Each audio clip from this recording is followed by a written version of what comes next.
Yo les bros, bienvenue sur Spatule Bro, je suis le chef et on se retrouve aujourd'hui pour une petite recommandation, une petite découverte manga avec la sortie du tome 1 de Skeleton Double chez Kurokawa. Écrit et dessiné par Tokaku Kondo, qui est un manga qui a été classé dans le top 5 du Shonen Jump l'année passée, si je dis pas de bêtises, donc un très gros carton au Japon, qui débarque enfin en France, donc on va découvrir ça. Tout de suite, petit résumé bien sûr. Oui. Le corps d'un homme avec un trou dans la poitrine est flottant dans les airs en plein quartier de Shinjuku.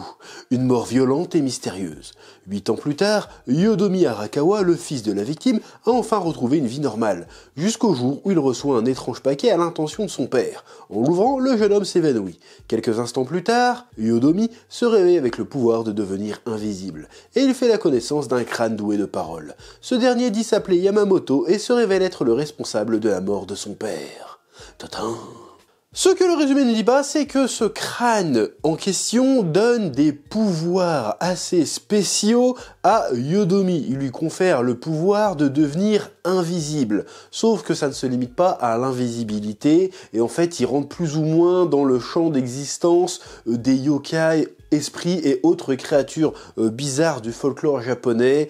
Donc il accède à une espèce de dimension parallèle où il devient invisible pour le commun des mortels, tout comme le sont les créatures étranges, et ce qui lui confère différents pouvoirs, différentes facultés. Il rentre dans un monde occulte, caché, plein de mystères, de surprises et de révélations, notamment sur les causes véritables, les raisons véritables de la mort de son père. Yodomi déjà est un personnage plutôt intéressant dans le sens où il dénote un petit peu des héros de shonen habituels, dans le sens où le gars de base, il vit avec un traumatisme et en fait il a passé l'essentiel de son enfance à essayer de le surmonter et de vivre une vie normale. C'est-à-dire que en fait la mort de son père l'a tellement affecté qu'il a mis des années avant de retrouver un semblant de vie normale, et sa vie normale, il tient tellement à la protéger que pour plus ou moins échapper à la souffrance et aux ennuis, ben il se détache un peu de ce qui l'entoure. C'est-à-dire qu'il est un peu devenu apathique, c'est-à-dire qu'il parle avec ses potes, mais pas parce qu'il les apprécie spécialement, c'est juste que bon, ils sont sympas avec lui, donc il leur rend bien, et il les suit tout le temps, il est jamais contre eux, il reste avec eux parce que c'est un peu rassurant, voilà, c'est des potes. On est copains, mais on n'est pas trop proches non plus, il reste que proche de sa mère et de sa sœur, à l'école il travaille bien, il fait le boulot qu'on lui demande, il est tranquille, il est un peu planqué dans sa vie, et il n'a pas d'autre ambition que ça. C'est juste qu'il essaye juste de s'éloigner un peu de ce traumatisme, de l'absence de son père qui lui manque, et de vivre une vie la plus tranquille possible.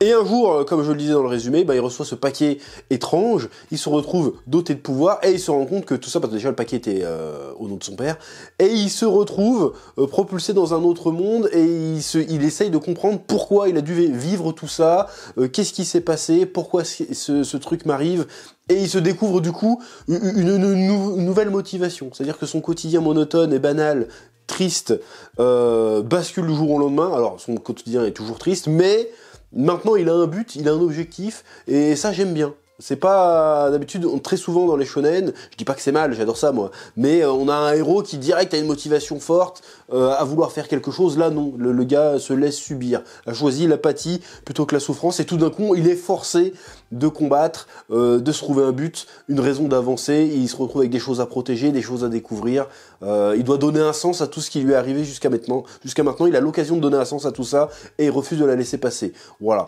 donc je trouve ça très intéressant comme approche pour un héros de shonen. Oui. Autre originalité, évidemment, c'est un peu l'univers, la mythologie qu'on nous propose dans ce manga, qui est très axé occulte. Alors j'ai vu qu'on le comparait un peu à Jujutsu Kaisen, je l'aurais pas comparé à Jujutsu Kaisen dans le sens où on a un ton, on est dans de l'occulte et du fantastique certes, mais on est quand même dans un ton globalement beaucoup moins sombre et exubérant de ce qu'on peut avoir dans Jujutsu Kaisen.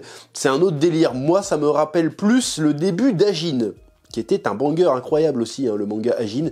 On est un peu dans le même délire où on a un être normal qui se retrouve propulsé dans un monde totalement occulte et qui voit que tout ce qu'il croyait savoir du monde qui l'entourait était faux, ou en tout cas une bonne partie, l'essentiel était caché.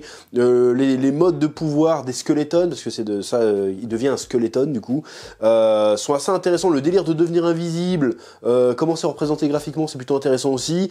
Et les pouvoirs que ça développe, les capacités que ça développe sont plutôt cool. Notamment, il peut faire pousser des fibres musculaires, il peut éjecter du sang. Bon, c'est pas tout à fait du sang, mais il peut éjecter un fluide de ses doigts. Enfin, les skeletons, le héros peut pas, mais pas encore en tout cas.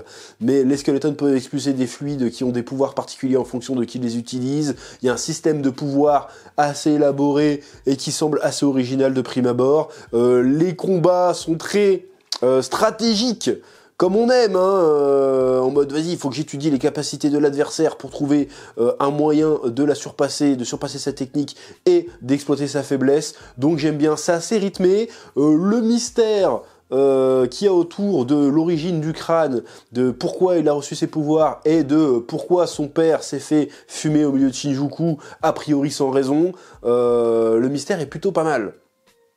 Alors, on nous donne des éléments de réponse, et chaque élément de réponse amène un autre mystère derrière. Et là, c'est que le tome 1.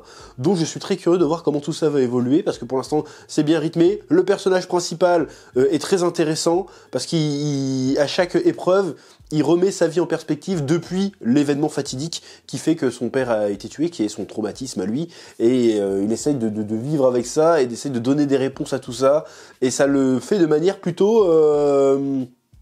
ça sonne juste, en fait, ces problèmes-là. Voilà, le mec, il est pas en train de se morfondre, mais il se pose des questions, et il admet qui va pas bien et qu'il a besoin de ça, en fait. Il pensait qu'il avait passé ça, mais en fait, il se rend compte que non. Donc ça, j'aime bien. Le côté, je dois surmonter un traumatisme, je trouve ça intéressant. Et de le faire, en plus, avec le côté, on découvre un monde occulte et tout. J'aime bien la métaphore de, en fait, il ne pouvait pas voir, il refusait de voir le problème qu'il avait, en fait. Et du coup, là, avec son pouvoir, il le voit. Et j'aime bien le délire. Franchement, c'est plutôt intelligent comme histoire, pour le moment. Oui. Et le dessin est plutôt pas mal aussi. Encore une fois, ça me rappelle un petit peu le dessin de Ajin, qui était un excellent manga que je vous recommande aussi également. Donc si vous avez kiffé Ajin, et si vous aimez les histoires un peu occultes avec du mystère, de l'action, et des personnages qui sortent un petit peu de l'ordinaire, bah franchement, je ne saurais trop vous conseiller Skeleton Double, parce que franchement, pour l'instant, moi, le tome 1 m'a enjaillé. Oui. J'en profite pour vous préciser que cette vidéo est réalisée en partenariat avec Kurokawa, qui m'a fait confiance pour parler de cette œuvre, et comme j'ai kiffé, j'ai accepté d'en parler. Le lien pour précommander ou commander le tome 1 est dans la description, disponible en librairie, et pour tout achat, si je dis pas de bêtises, du tome 1, vous recevrez en bonus un Paper Toy qui représente le Yamamoto, le crâne. C'est plutôt sympathique, c'est plutôt stylé. Le lien est dans la description. Si vous avez déjà eu la chance de lire ce manga, je suis très curieux de savoir ce que vous avez pensé de ce tome 1 dans les commentaires de cette vidéo. Je compte sur vous pour mettre un petit pouce bleu, et je vous dis à très bientôt sur Spatule Bro pour de nouvelles découvertes de manga. Ouais, je vais m'y remettre cette année. Ouais.